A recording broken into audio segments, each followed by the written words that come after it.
What do you do when you have a situation where you could draw more than one correct Lewis structure for a molecule?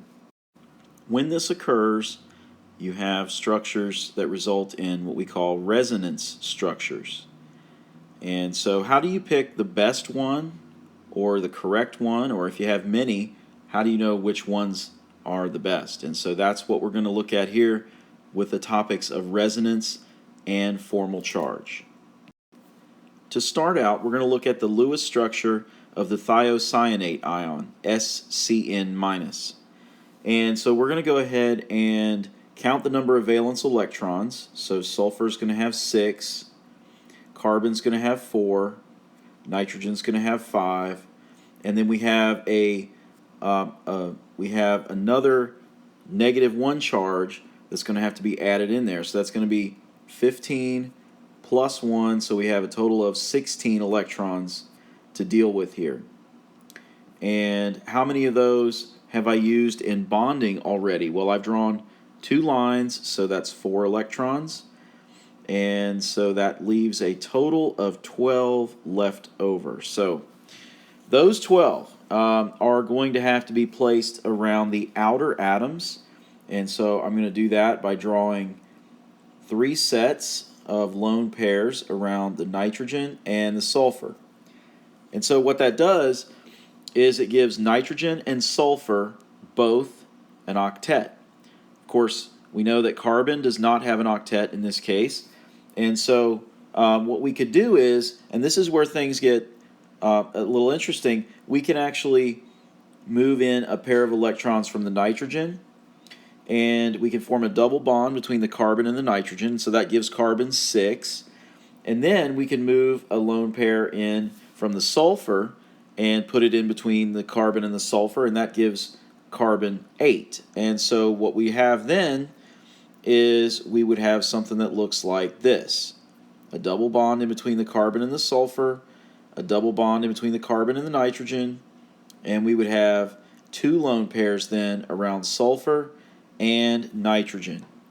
But notice that there's another way that we could also achieve the same result, and that would be if we drew 2 lone pairs from one of the 2 atoms, either sulfur or nitrogen, moving in to form not a double bond but a triple bond. So other possibilities might look like this: sulfur triple bonded to a carbon, single bonded to a nitrogen, like this.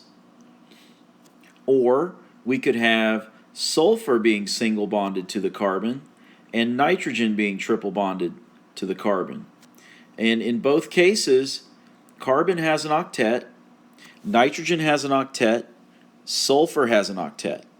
In all of these cases, the Lewis structure appears to be correct.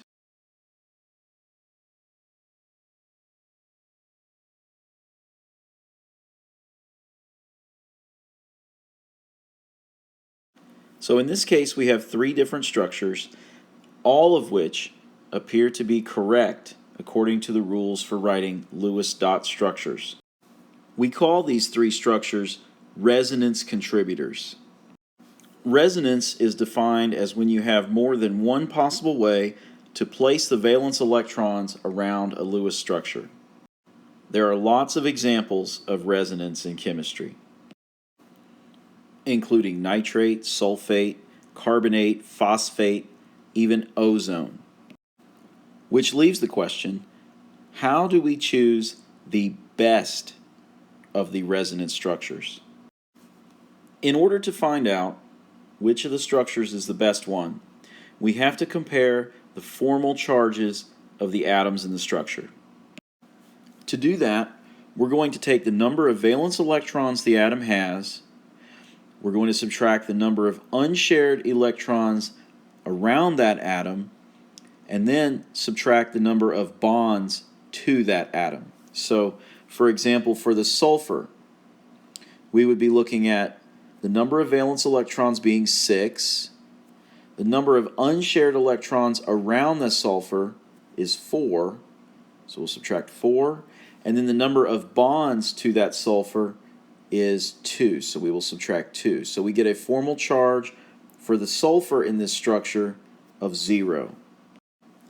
For the carbon, we're going to have a number of valence electrons of 4.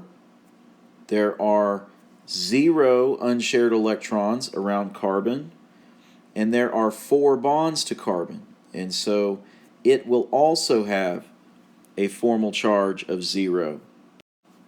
For nitrogen, we have the number of valence electrons is 5, number of unshared electrons is 4, and the number of bonds to the nitrogen is 2. So we will get a formal charge on nitrogen of -1. So we can see that in this structure, the -1 charge on the thiocyanate ion comes from the nitrogen atom. Now let's do the same calculation for the other structures.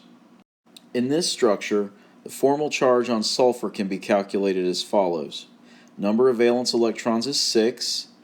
The number of unshared electrons is now 6 because we have 3 pairs. And the number of bonds to the sulfur is 1. So we will get a formal charge on this sulfur of -1.